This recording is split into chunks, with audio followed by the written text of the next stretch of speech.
Financial minimalism doesn't work. I know this is maybe a controversial statement in personal finance, YouTube, or whatever the case is, but it doesn't.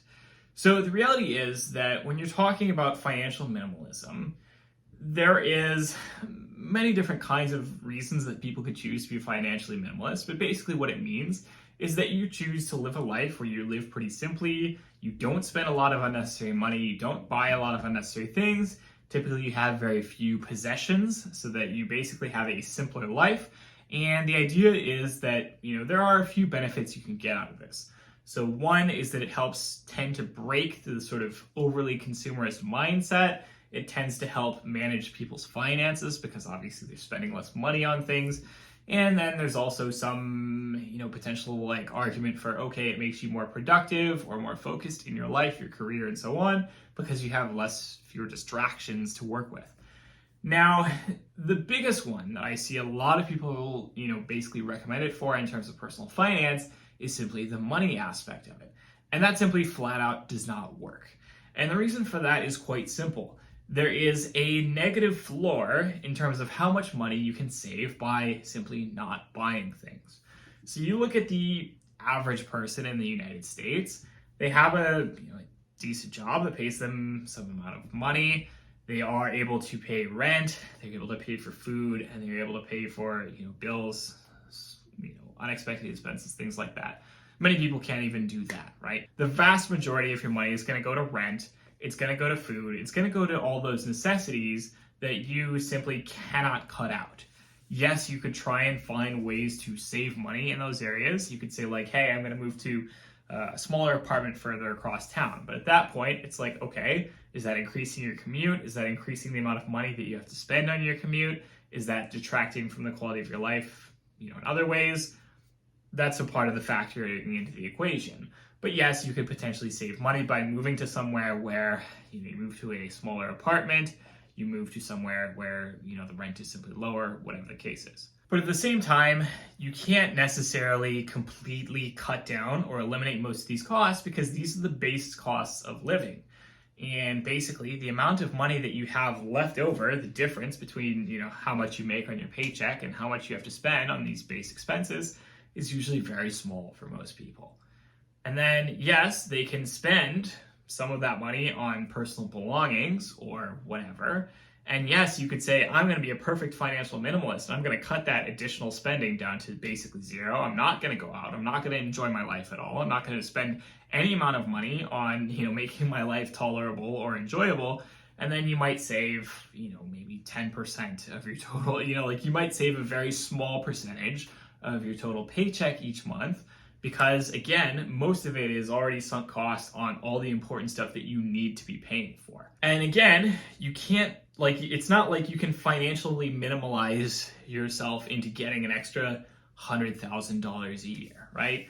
If you make $30,000 a year, then the maximum amount of money that you could save by being a financial minimalist is I guess you move in with your parents and you scavenge all of your food from dumpsters or whatever, and then you spend zero money on yourself whatsoever, and you save $30,000 a year, right? You could make potentially a lot more money by taking some online classes, going to university, whatever the case is, earning yourself credentials or qualifications that get you a better job. And so if I, say I'm making $30,000 a year, I could make my life miserable being a financial minimalist and just trying to scrimp and save, and I could save, maybe a couple $1,000s a year or whatever the case is. Or I could spend a bit of time learning how to do a new sort of career path, and then I could find a new job where I make, say, $50,000 a year instead of $30,000 a year. I've just made $20,000 a year extra, right? And I this is a piece of advice that sometimes gets, heard in financial circles and that, maybe gets a little bit made fun of, but in many ways, it is easier to make more money than it is to save more money. And that's simply because there are a lot of options in terms of maybe you start a side hustle, maybe you start a YouTube, maybe you start your own business. Maybe you spend some time learning a new skill and, basically aiming to get a raise, or moving into a different career path, or getting a better job, or whatever the case is. There are a lot of potential routes to getting more money, but there, there's an ultimate floor to how much money you can save by being a minimalist and being miserable and not spending your money on anything ever, right? Now, I think that ethically, financial minimalism does make sense. I do believe that our current culture is extremely overconsumption focused. We're an extremely consumer-driven culture, and it's literally killing the planet. Like, we are accelerating global climate change. We are consuming more resources than the Earth produces every single year. And we're doing it in order to have, again, like extra little gadgets and toys and things, for the most part, that we can use. And we're, doing it so we can be more comfortable and waste energy on things. And all of that is like, ethically, I don't think that that's, a good idea, right? I'm a financial minimalist, not because I think it's going to save me money, because it's not really, but because mainly I just don't get a lot of joy or like excitement out of spending money in many ways. I'm a pretty simple person. I spend money on the things that are going to make my life concretely better and that I know are going to basically make my life easier. I don't go out to restaurants very much. I don't like to do so. I make coffee at home. I make instant coffee at home. I got some right here. Lovely, tastes great.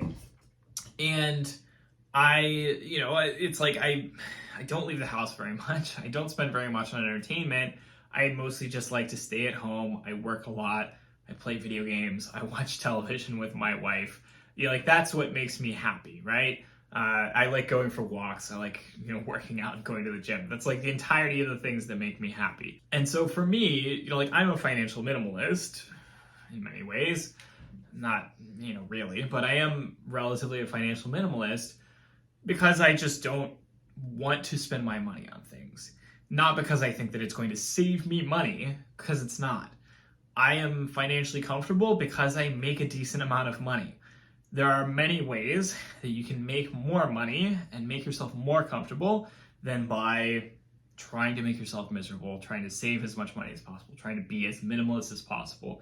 And that's like it's a slippery slope. It's a sort of purity culture. It's a sort of ethical, sin and sin and punishment and reward sort of thing. Financial minimalism in many ways becomes this sort of like, okay, like, why is this person poor? Oh, we can blame it on them because they're not being financially minimalist enough, because they're spending money on, exorbitant things.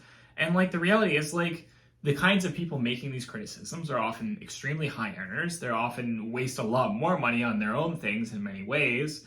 And then, they're sitting here judging poor people who, maybe they don't have basically just the financial literacy that these people have. They don't have access to good credit lines. They don't have access to easy excess money. So they often are forced to make decisions that are, very beneficial to them in the short term, but very poor for them in the long term, right? And that is the dilemma, is that this becomes this vicious cycle in which they're forced to make more decisions that'll benefit them in the short term, and then they can only make fewer and fewer decisions that benefit them in the long term.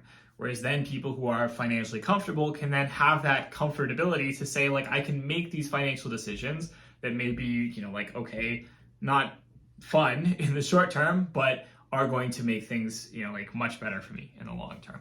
So I do think that financial minimalism is often something that does more harm than good. It's just basically the personal finance equivalent of austerity. It's not really about making things better. It's just about sort of enforcing this kind of ritual purity culture that is not actually benefiting you. And again, great if you enjoy financial minimalism, great if it's helped you. I do think that there are some people that financial minimalism can help, right? And that is high earners who have excessive spending and who don't know how to manage their spending. Those kinds of people, which are the relative rarity, are, they're people who probably need to do something to break themselves of their sort of overconsumptive consumer culture, mindset patterns, right? But the vast majority of people are not that. The vast majority of people who are, people who are poor or not terribly well off who are being pitched financial minimalism as like part of the grind, part of the hustle, like how you're gonna, get ahead. And it's like the smallest fraction of a fragment of the reality of how people actually get ahead, which is that people actually get ahead by becoming high earners. And sometimes that has a lot to do with luck. Sometimes that has a lot to do with basically just being in the right place at the right time, having the right opportunities, and so on. And that's not something that you can sell or pitch to people on a financial YouTube essay or whatever the case is. I don't think that financial minimalism helps a lot of people. I think that it probably does more harm than good on net, and I don't think that it's probably should be the guiding idea behind your own personal finance journey. So that is all for this week's video. I hope you enjoyed it. As always, come for my silly hair, stay because I have good arguments now and then, hopefully. As always, like the video, comment, subscribe, let me know what you would like to see in future videos. I will talk to you all next week. Have a good one.